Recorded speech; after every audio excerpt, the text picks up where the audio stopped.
شروع اللہ کا نام لے کر جو بڑا مہربان نہایت رحم والا ہے۔ الف لام میم صاد۔ اے نبی، یہ کتاب جو تم پر نازل ہوئی ہے اس سے تمہیں تنگ دل نہیں ہونا چاہیے۔ یہ نازل اس لیے ہوئی ہے کہ تم اس کے ذریعے سے لوگوں کو ڈر سناؤ، اور یہ ایمان والوں کے لیے نصیحت ہے۔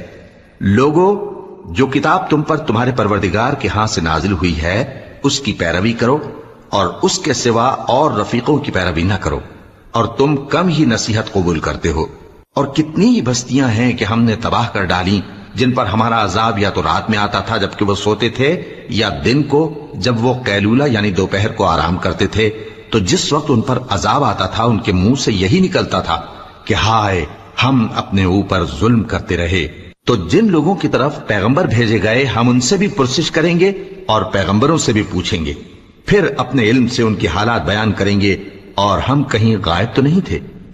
اور اس روز اعمال کا تلنا برحق ہے، تو جن لوگوں کی تولیں بھاری ہوں گی وہ تو کامیاب ہیں، اور جن کی تولیں ہلکی ہوں گی تو یہی لوگ ہیں جنہوں نے اپنے آپ کو خسارے میں ڈالا، اس لیے کہ ہماری آیتوں کے بارے میں بے انصافی کرتے تھے۔ اور ہم ہی نے زمین میں تمہارا ٹھکانہ بنایا اور اس میں تمہارے لیے اسباب معیشت پیدا کیے، مگر تم کم ہی شکر کرتے ہو۔